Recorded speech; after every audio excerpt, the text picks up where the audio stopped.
바울이 3차 전도 여행을 마친 후에 예루살렘으로 그가 들어갑니다.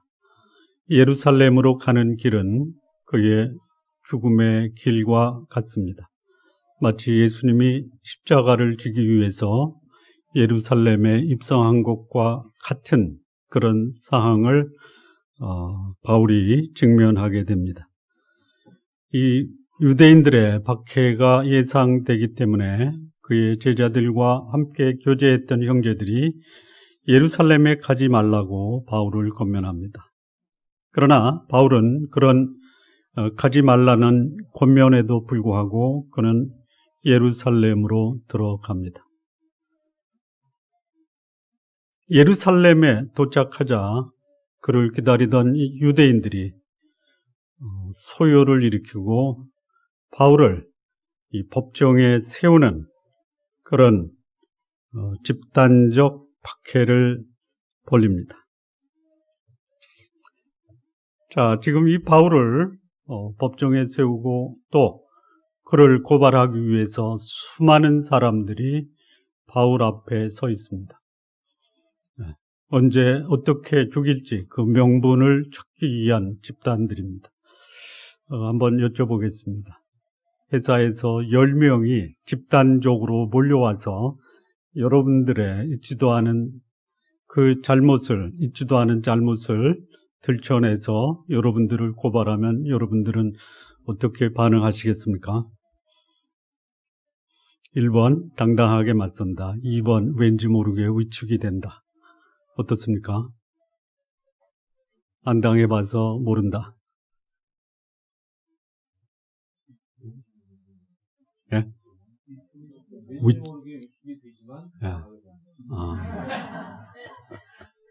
그냥 차라리 겪은 다음에 말씀하겠습니다. 이게 아마 조목조목 따지면서 나를 비난하는 일단의 무리가 있다면은 상당히 위축이 될 수 있는 그런 상황입니다. 그런데 지금 이 사도 바울 앞에는 10명이 아니고요. 당시의 정치 지도자들이 선동한, 그래서 수많은 군중들이 이 바울을 잡아 죽이겠다라고 모여 있습니다. 할 말도 못할 수 있는 상황입니다. 그런데 그 상황에서 바울은 전혀 위축되거나 또 자신이 할 말을 하지 못하고 숨는 그런 상황이 아니라 당당하게 공중 앞에서 자신이 어떻게 오늘의 삶을 살게 된 결정적인 경험을 했는가, 소위 그가 예수 그리스도를 만난 그 간증을 공개적으로 하고 있습니다. 이 하나님을 믿는 이 신앙은 타협이나 또는 은폐의 대상이 아닙니다. 목숨이 위협당하는 상황에서도 내가 믿는 하나님 예수 그리스도 그분에 대한 그 믿음이 분명하다면 믿음의 대상에 대해서 증거해야 하는 좋은 모본을 바울이 보여주고 있습니다. 자, 한 사람의 신앙이 어떠하냐? 그것은 그가 만난 신앙에 대해서 어떤 경험을 했는지 그 만난 경험을 들어보면 그의 신앙의 상태를 진단해 볼 수가 있습니다. 자, 예수 그리스도를 만난 경험이 피상적이다 또는 추상적이다, 막연하다 그러면 그의 신앙생활 역시 피상적이고 추상적이고 막연할 수가 있습니다. 우리 성도님들의 신앙생활이 아주 구체적이고 분명하고 확실하다면 그것은 여러분이 만난 예수 그리스도 여러분들이 구체적이고 분명하고 확실하게 만났다라는 것을 보여주는 것입니다. 우리 성도님들의 신앙생활이 피상적이고 추상적이고 막연하지 않고 구체적이고 분명하고 확실한 신앙생활 하시는 성도님들 되시기 바랍니다. 예수 그리스도를 만난 그 경험이 감격적이라면은 오늘 나의 신앙생활도 상황과 환경에 관계없이 감격적으로 살아갈 수가 있습니다. 자, 이 바울이 예루살렘에서 수많은 자기를 죽이려고 했던 군중들 앞에서 공개적으로 간증한 이 간증은 우리는 이미 사도행전 9장에서 그가 다메섹에서 예수 그리스도를 만난 이후에 그가 고백했던 간증과 같습니다. 그래서 우리는 사도행전 9장을 할 때 오늘 본문에 나오는 사도 바울의 간증을 한번 함께 나눈 적이 있습니다. 기억하십니까? 못하셔도 상관없습니다. 그래서 제가 다시 한번 하게 되는 겁니다. 이 사도 바울의 서신 중에 그 빌립보 성도들에게 쓴 편지가 빌립보서인데요. 거기 계속 반복해서 나오는 용어가 뭐냐면 주 안에서 항상 기뻐하라. 계속 반복해서 나옵니다.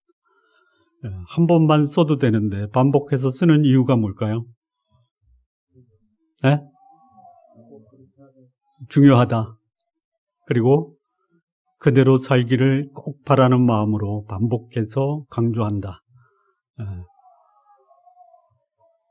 이런 말씀을 합니다. 빌립보서 3장 2절이죠. 내가 너희에게 같은 말 쓰는 것은 나에게는 수고로움이 없고 너희에게는 안전함이라. 같은 말을 계속 반복해서 해도 그것은 듣는 사람에게는 유익하고 안전하고 신앙에 도움이 된다. 말하는 사람에게는 수고로움을 볼 수가 있다. 그래서 사도행전을 강의하면서 제일 제가 편안하게 준비했던 말씀이 본문입니다. 그래도 똑같은 강도를 가지고 여러분에게 말씀을 드립니다. 자, 이 구원받은 간증 결코 달라질 수가 없습니다. 누구한테 전할 때는 이렇게 간증하고 누구한테 전할 때는 이렇게 간증한다. 차이가 없습니다. 한 사람의 생애에서 그 감격적인 경험을 결코 상황에 따라서 달리 표현되어서는 안 된다라는 것이. 우리 성도님들 생애에서 가장 감격적인 사건이 있었다면 뭡니까? 세월이 가도 결코 잊을 수 없는 사건이 있다면 뭡니까? 결코 잊어서는 안 되고 누구에게라도 동일하게 할 수 있는 그런 감격적 사건이 있다면 뭡니까? 전혀 반응이 없네요. 그녀를 만난 경험입니다. 아닌가요? 이제는 너무 세월이 흘러서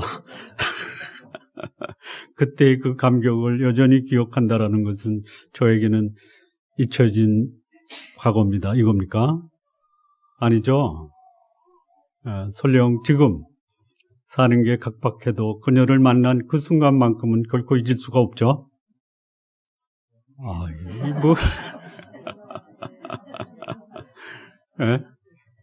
우리 남성 동지 여러분, 입으로 말하기 어려우면 고개라도 끄덕거려 주십시오.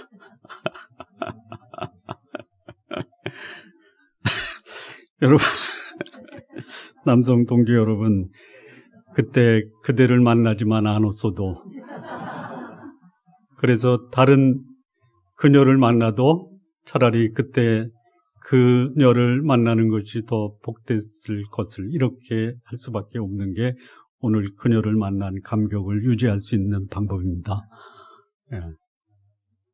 자, 가장 감격적인 사건, 이 사건을 사람에 따라서 만날 때 그 만난 사건에 대한 경험이 달라집니까? 달라질 수가 없어요. 세월이 흘러도 결코 잊을 수 없는 경험이고, 그리고 기억 속에 생생하게 남는 그 경험이 내가 그녀를 만난 사건입니다.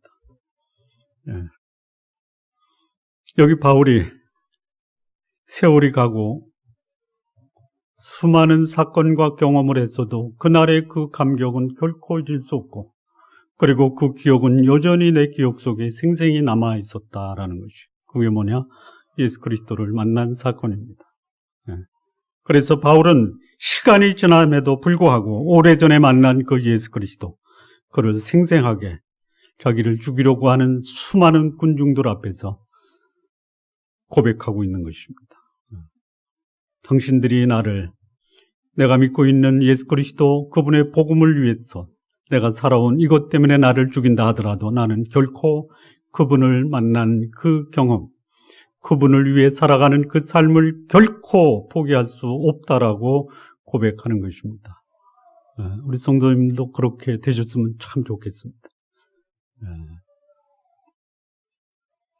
그냥 한번 우리 스스로 진단 한번 해보시죠. 예수 그리스도를 믿고 난 후에 여러분의 생각, 여러분의 행동, 여러분의 삶 속에서 여러분이 만난 예수 그리스도가 여러분의 생각, 행동, 삶에 어느 정도의 영향을 끼치고 있습니까? 전에 말씀드린 대로 한국인의 의식구조 중에, 한국인의 의식구조가 아니라 한국 기독교인의 의식구조에 기독교적 사고를 갖고 생각하는, 행동하는, 살아가는 이 삶의 비중이 몇 %라고 했죠? 기억나십니까? 20%죠. 그래도 20%는 꼭 지키십시오. 네? 할 수만 있다면 20%에서 30%, 30%에서 40%, 할 수만 있다면 절반 이상을 여러분이 믿는 예수 그리스도, 그분의 교훈, 그분의 진리가 여러분의 생각과 그다음에 여러분의 행동과 여러분의 삶 속에 드러나기를 바랍니다. 할 수만 있다면 여러분 인생 살고 난 다음에 후회하는 부분이 뭐냐? 저는 이럴 거라고 생각합니다. 내 인생의 몇 %를 예수 그리스도 하나님의 말씀과 없이 살았던 그 삶이 여러분 인생을 다 살고 난 후에 여러분의 후회의 삶으로 남게 되지 않겠나 생각을 합니다. 자, 이 바울의 간증은 그가 오래전에 만난 예수 그리스도를 생생하게 고백하는 것인데요. 이 간증은 세 부분으로 나눠져 있습니다. 첫째는 나는 그 예수 그리스도, 내 생명의 구주 되신 예수 그리스도, 그분을 만나기 전에 나는 어떤 삶을 살았는가. 두 번째는 나는 예수 그리스도를 만난 그 순간 예수 그리스도는 나에게 어떤 분으로 다가왔는가. 세 번째는 예수 그리스도를 만난 이후에 내 삶은 어떻게 변화되었는가. 이것이 예수 그리스도를 만난 모든 사람들이 자기가 만난 예수 그리스도를 자신의 간증으로 고백할 때 이 세 가지 내용이 반드시 들어가야 됩니다. 반드시 들어가야 됩니다. 제가 이제 예수님 믿는 사람들의 간증을 들어보거나 또 간증을 글로 써서 저에게 준 분들의 내용을 보면 제일 불분명하게 말하는 부분이 뭐냐? 두 번째입니다. 두 번째. 두 번째가 뭐냐? 나는 어떻게 예수 그리스도를 만났는가? 그 내용이 분명하지 않는 분들은 그 이후에 예수 믿고 신앙생활 한다라는 그 삶의 내용이 내가 예수 그리스도를 만난 것이 불분명한 것처럼 그 이후의 신앙생활도 불분명하다라는 것입니다. 자, 오늘 이 바울의 간증이 우리에게 예수 그리스도를 만난 사람들이 그가 만난 예수 그리스도를 어떻게 증거하고 있는지를 보여주고 있습니다. 첫 번째입니다. 예수 그리스도를 만나기 이전의 바울입니다. 3절에서 5절 말씀인데요. 나는 유대인으로 길리기아 다소에서 났고 이 성에서 자라 가말리알의 문화에서 우리 조상들의 율법의 엄한 교훈을 받았고 오늘 너희 모든 사람처럼 하나님께 대하여 열심히 있는 자라.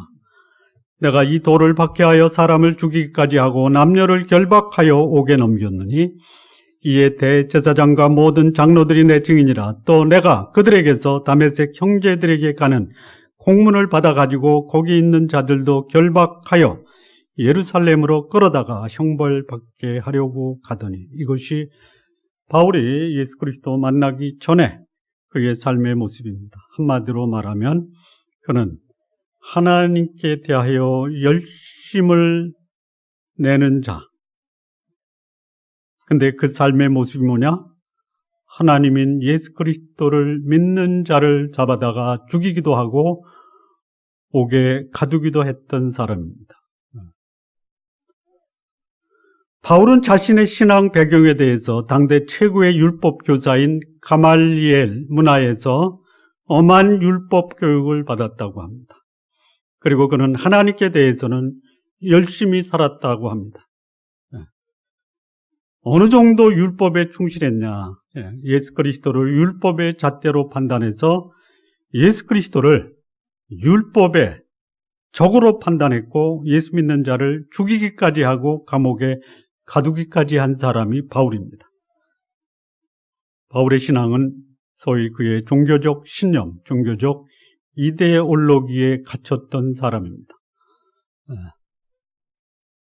신앙을 인격이 아닌 자신의 신념, 이데올로기에 갇혀 있으면 그는 사람을 또는 자기 이데올로기에 반대가 되는 사람은 얼마든지 그의 목숨을 취할 수도 있다라는 것이죠.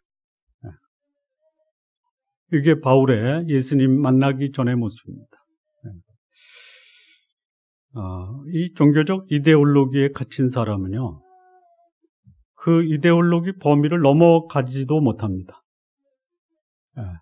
그리고 그 밖에 있는 사람은 다 적으로 간주하는 것입니다. 16세기 종교개혁 이후에 소위 구교와 신교가 신앙적 신념 때문에 전쟁을 벌입니다. 한 번 전쟁을 해서 30년 동안 전쟁을 합니다. 30년. 전쟁이 30년입니다. 30년 전쟁을 하면요, 어느 일이 벌어질까요? 제가 최근에 본 기록인데요.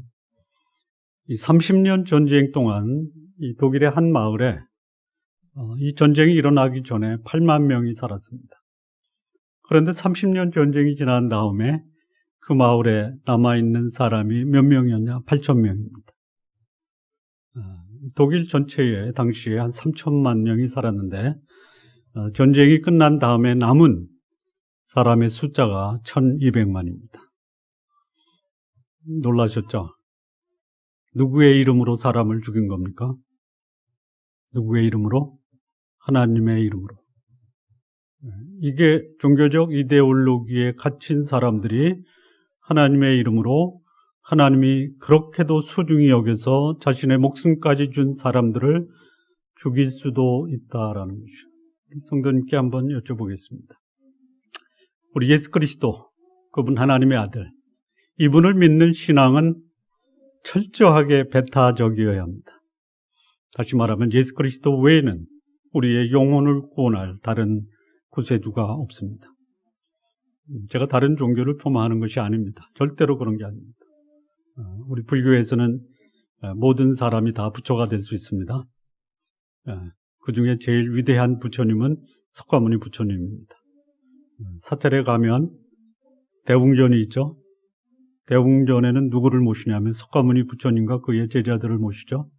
그런데 그 옆에 또 다른 전이 있습니다. 그 전을 뭐라고 그래요? 몰라요? 지장보살전이라고 합니다. 처음 들으세요?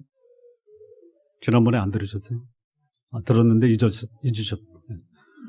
지장보살전은 뭐냐면요, 도를 터득한 모든 사람은 보살이에요. 모든 인간이 다 부처가 될 수 있다. 이게 도를 깨달은 사람이에요. 자, 우리 영혼을 구원할 분은 예수 그리스도, 그분 한 분입니다. 이거는 배타적이에요. 배타적.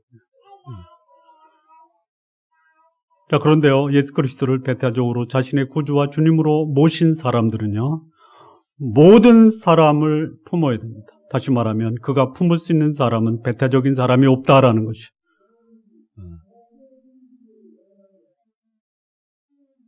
지금 우리 한국의 큰 이슈가 되는 게 뭐냐면 예민 난민입니다. 난민. 그들을 어떻게 해야 됩니까? 지금 앞장서서 반대하는 사람 중에 중요한 사람이 누구냐면 기독교인이에요. 기독교인입니다. 그래서 그들을 받아들이지 말아야 될 충분한 이유들을 제시합니다. 그리고 가짜 이슬람 성경까지 갖다 놓고 사람들을 선동합니다. 아니, 거기 가서 복음을 전하는 선교사들도 있는데 우리나라에 들어온 그들을 받아들이는 거, 물론 우리가 경계해야 될 부분이 있어요. 그러나 어떤 영혼도 예수 믿는 사람들에게는 배타적으로 경계해야 될 대상이 없습니다. 예수님, 그분은 사람들이 배타적으로 배척했던 사람들을 찾아갑니다. 귀신 들린 자를 찾아갑니다. 남편 5 있는 여자를 찾아갑니다. 찾아가는 거예요. 예수님께는 배타적인 사람이 없어요. 자, 그런데 여기 하나님을 믿고 하나님께 열심히 있었던 이 사람, 자기의 종교적 이데올로기 그 울타리를 쳐놓고 넘어가지도 못하고 넘어 있는 사람들을 적으로 생각했다라는 거예요. 소위 하나님의 이름으로 하나님을 대적했던 사람이 누구냐? 사도 바울입니다. 사도 바울.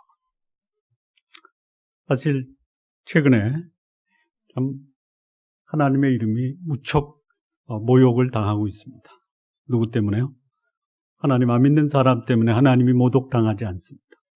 하나님 믿는 사람 때문에 하나님이 모독을 당하는 것이. 하나님을 믿는다고 하지만 실제 그들의 삶은 하나님을 대적하는 거예요. 혹시 오늘 아침에 제가 올린 묵상 자료 보신 분들 계십니까? 혹시 안 봐도 돼요. 오늘 집에 가서 보셔도 되는데 혹시 보신 분 있어요? 혹시 이상한 거 못 보셨어요? 목사가 올리는데 뭘 의심하고 보냐? 그냥 보면 되지. 못 보셨구나. 전혀. 그럴 리가 없다라고 생각하고 보셨을 거예요. 어제는 마태복음 24장을 올렸습니다. 오늘은 몇 장을 올려야죠? 어제 24장을 올렸으니까 오늘은 몇 장을 올려야죠? 25장 올렸습니까?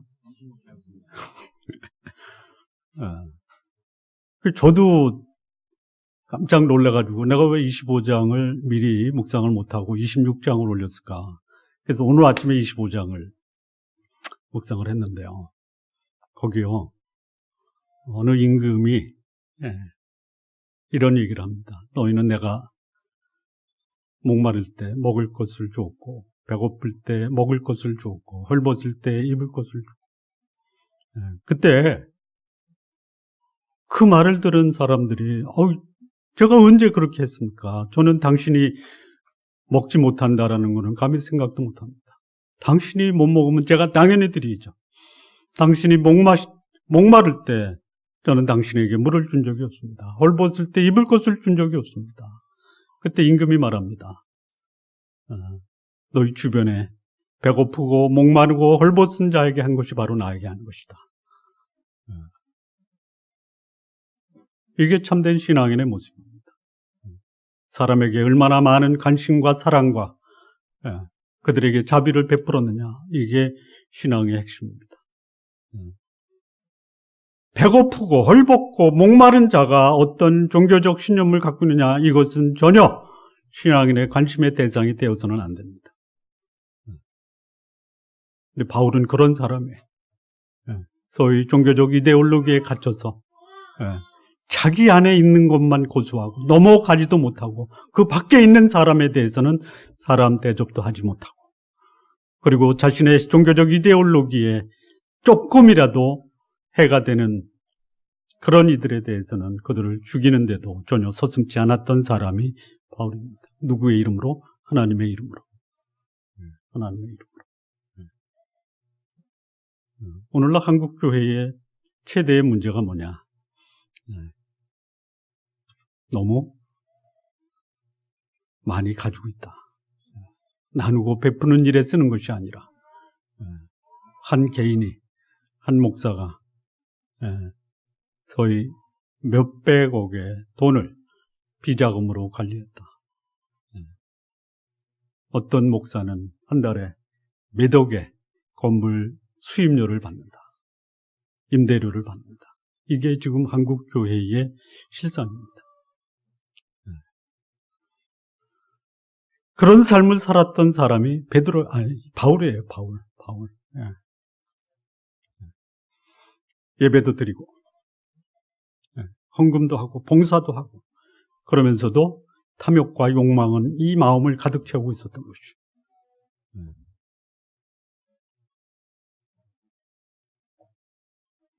제가 며칠 전에 올렸던 마태복음 63장의 내용이 뭐냐면 화 있을진저 서기관들과 바리새인들이요 너희가 박하와 근차와 해양에 11조는 들이되 율법의 중한 바 의와 인과 신은 저버렸도다. 이것도 행하고 저것도 저버리지 말지니라. 11조 드리고 헌금하고 봉사하고 저주받는 사람들 이것이 어쩌면 우리 한국교회에 너무 많지 않느냐라는 생각을 합니다. 여러분 11조 드리고 저주받을 바에야 11조 하지 마십시오. 네? 아멘 하세요. 11조 하지 말라는데도 아멘 안 하면 뭐 하는 거예요? 11조 하시겠다라는 거예요. 그럼 하십시오. 그러니까 그보다 더 중요한 것이 뭐냐? 의와 인과 신을 삶으로 살아내는 것이 훨씬 더 중요하다라는 것이. 사도 바울이 예수 그리스도, 빛 대신 예수 그리스도를 만나기 전에는 그는 그의 종교적 이데올로기에 갇혀서 마치 그것이 자기 인생의 최고의 목표인 것처럼 살았던 사람이 이런 바울이 예수님을 만납니다. 6절에서 9절인데요. 가는 중 다메섹에 가까이 갔을 때에 오정쯤 되어 홀련히 하늘로부터 큰 빛이 나를 둘러 비치매 내가 땅에 엎드러져 들으니 소리 있어 이르되 사울아 사울아 네가 왜 나를 박해하느냐 하시거늘 내가 대답하되 주님 누구시니까 하니 이르시되 나는 내가 박해하는 나사렛 예수라. 예수 그리스도를 만났을 때에 이 바울의 고백이 뭐냐? 주님 누구십니까? 이겁니다. 주님 누구십니까? 한 사람의 변화가 그의 변화에 대한 의지가 있어야 됩니다. 우리 성도 여러분, 내가 변화되어야 하겠다라는 의지가 있으면 다 변화가 됩니까? 변화되는 사람이 있어요. 90%가 작심삼일이지만 10%는 작심 영원이 될 수 있어요. 우리 성도님들은 작심삼일하지 마시고요. 적어도 한 번 결심한 거, 내 인생을 걸고 그 마음 먹은 것을 계속 살아가시기 바랍니다. 그런데 문제는 의지를 가지고 살아가는 사람이 있어요. 그런데 의지만으로 안 된다라는 것을 우리가 경험적으로 다 알고 있죠. 사실 어떻게 보면 내 인생에서 가장 나를 괴롭힌 장본인이 누굽니까? 나죠. 아는데 안 되죠. 다시 말하면 그렇게 해야 된다라고 마음을 먹지만 이 몸이 안 따라주죠. 여러분 그 마음을 먹는데 몸이 안 따라준다라는 것은 그 한 사람만이 아니죠. 안 따라주는데도 불구하고 그냥 이를 악물고 해서 그 의지를 삶으로 드러내는 거죠. 그럼 하십시오. 하세요. 언제까지 하냐면 마음 먹은 게 현실적으로 나에게 이루어질 때까지 포기하지 말고 하십시오. 하시라니까요. 안 하시겠다라고 작심하고 아멘도 안 하시는 것 같은데 하십시오. 하시라니까.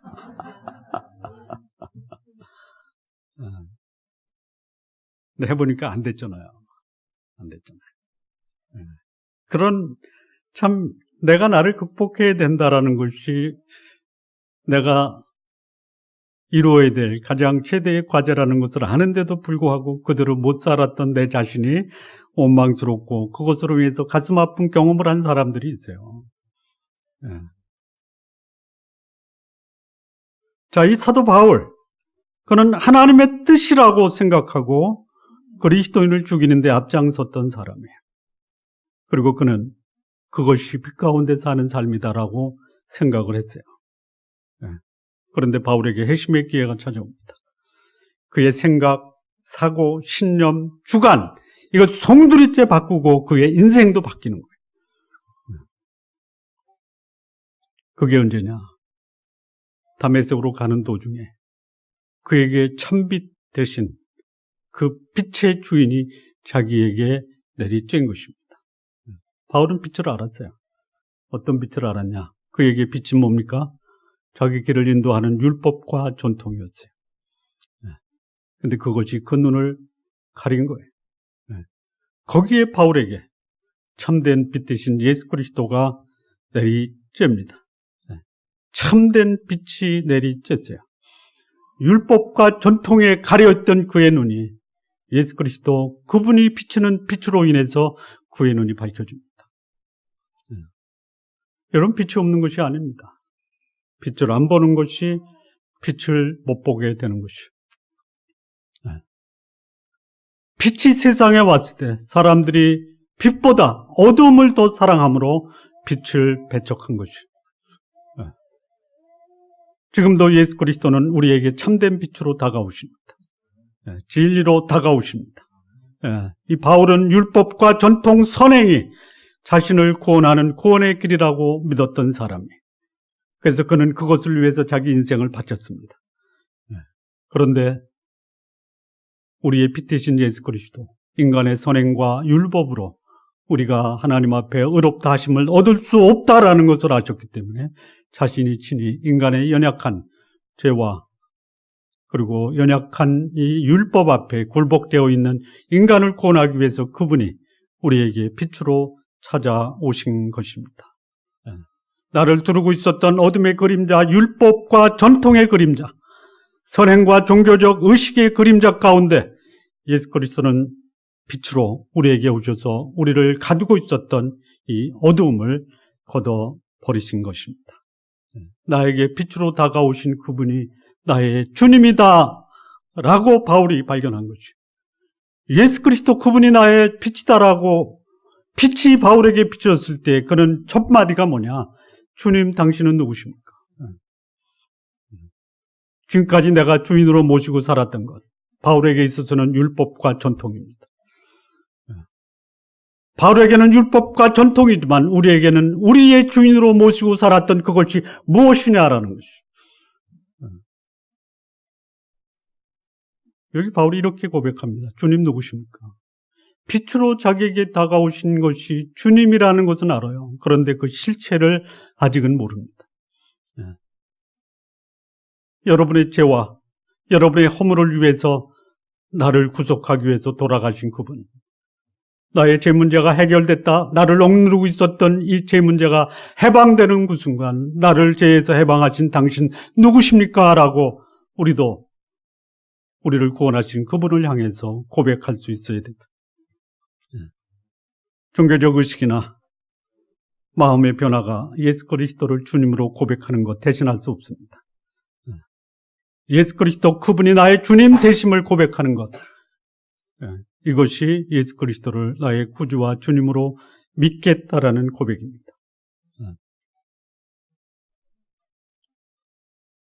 나를 구원하기 위해서 오신 그분, 당신 누구십니까?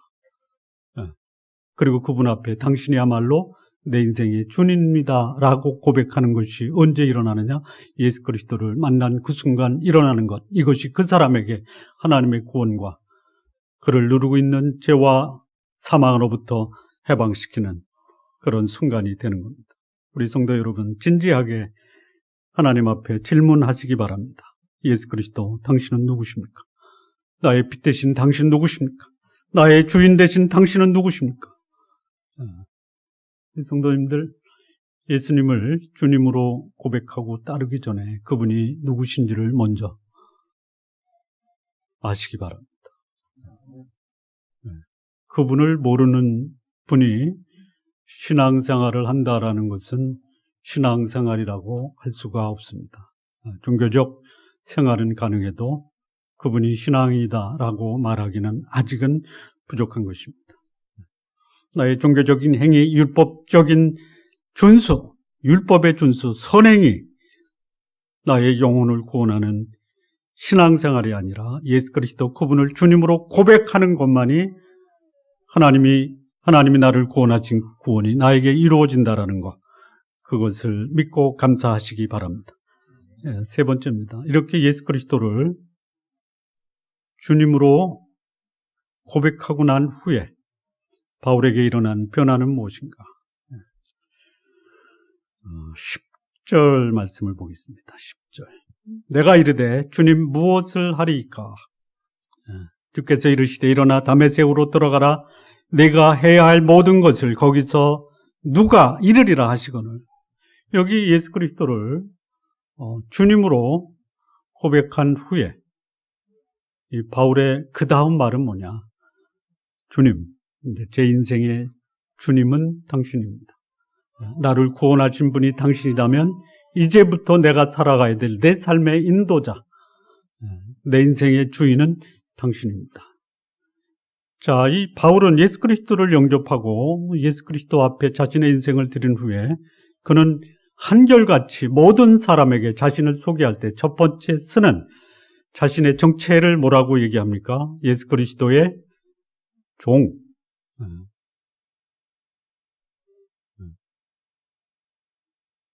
예수 그리스도의 종이라고 표현하는 것을 그는 일상적으로 썼다라는 거예요. 우리 성도님들 누군가하고 얘기할 때요, 먼저 이렇게 하세요. 만나는 분에게 처음 만나면 저는요, 오늘 예수 그리스도의 종으로 살아갑니다. 이렇게 선언하고 얘기 한번 해보세요. 하실만 하십니까? 만약 그게 안 되면 이렇게까지도 해야 돼요. 해주세요. 처음 만나는 분에게. 저는요, 예수님을 저의 구주로 영접하고 신앙생활한 그리스도입니다. 이렇게까지는 하실 수 있겠어요? 그것도 좀 어렵죠? 그냥 여기까지는 하시죠. 저 교회 다닙니다. 이렇게까지는 해주세요. 그거는 할 수 있을 거 아니에요. 근데 바울은 어디까지 가냐면요. 만나는 사람들에게 저는 예수 그리스도의 종입니다. 예수 그리스도의 종. 이건 누구한테도 얘기를 한 거예요. 누구한테도. 자, 이 예수 그리스도의 종. 그러면요, 이 종의 정체성을 가진 사람은요, 주인님의 뜻에 순종하는 삶을 살겠다라는 것이죠. 그러니 주인 대신 예수 그리스도 앞에 종된 이 사도 바울이 무슨 질문을 해야 됩니까? 주인님, 제가 앞으로 어떻게 살아야 합니까? 이 질문을 하는 거예요. 이게 예수 그리스도를 믿는 사람들이 자기 인생에서 물어야 될 가장 중요한 질문이에요. 예수 그리스도를 믿는 순간 그 고백을 하고요. 아까도 제가 말씀드렸다시피 인생을 다 살고 난 다음에 가장 보람있고 가치있고 후회 없는 삶이 뭐냐? 나를 향한 그 주인 대신 하나님의 뜻 앞에 순종한 삶이 내 삶을 보람있고 가치있고 후회하지 않는 삶을 살게 하는 것이죠. 그러면 다 살고 나서 여러분의 삶이 한숨과 후회다. 왜 그럴까요? 만약에 내 인생을 마감하면서 한숨과 후회만 남는 삶이었다라고 하면 그 이유가 뭘까요? 예? 내가 원하는 삶을 살았다라는 것이 나에게 무엇을 가져다 준다? 답변을 해주셔야지. 한숨과 후회다. 그런데 나를 향한 하나님의 뜻을 알고 그 뜻에 순종한 삶을 살아간 사람에게 인생의 마지막 순간에 무엇이 남을까요? 기쁨과 보람과 감격과 이게 남는 거예요. 우리 성도님께 제안합니다. 하루아침 하루의 일과를 시작하기 전에 이렇게 시작하시죠. 하나님 아버지, 오늘 제가 어떻게 살아야 하겠습니까? 이게 구원받은 사람들이 하루의 삶을 살면서 주인 되신 하나님 아버지, 나의 주인 되신 예수 그리스도요, 내가 오늘 어떻게 하루를 살까요? 매일같이 우리가 하나님의 말씀을 묵상하고 그 말씀을 내 삶 속에 적용하려고 하는 그 이유가 뭡니까? 하나님 예수 그리스도 그분을 나 인생의 주인으로 인정하고 고백하는 삶이다라는 것이죠. 이런 고백이 있어야지 그가 참으로 구원받은 하나님의 백성이다라는 것이죠. 예. 구원받은 사람, 그가 가지고 있는 증거가 뭐냐? 내가 전에는 내 인생의 주인을 나로 삼고 살았어요. 내 인생의 주인은 나다. 그런데 내 인생의 주인이 하나님, 그리고 하나님으로 이 땅에 오신 예수 그리스도, 그분을 주인으로 모시고 그분의 뜻을 오늘 하루의 삶 속에 어떻게 살아야 되는지를 그분께 묻고 그분의 뜻을 오늘 하루 속에서 살아가는 이 삶을 사는 것이 예수 그리스도를 주님으로 모시고 살아가는 사람들의 모습입니다. 자, 이 바울이 예수 믿고 나서 예수님께 주님 제가 어떻게 살아야 합니까? 했을 때 예수님이 뭐라고 하냐? 내가 그를 위하여 모든 사람 앞에서 내가 보고 들은 것에 증인이 되리라. 증인의 삶을 살아야 된다라고 예수님께서 말씀하셨습니다. 우리 성도님들, 예수님을 증거하는 삶을 사십시오. 여러분의 삶으로, 여러분의 언어로, 여러분의 행동으로 예수님은 나의 주인이십니다. 이것을 드러내는 삶을 사시기를 바랍니다. 마무리 짓겠습니다. 한 사람의 생애에서 그 인생의 전환점, 이 전환점이 분명해야 됩니다. 이 전환점은 나를 창조하시고 그리고 이 땅에 보내신 그 하나님, 예수 그리스도, 그분을 만나 그분을 내 인생의 주인으로 경험하는 이 순간이 내 인생의 전환점.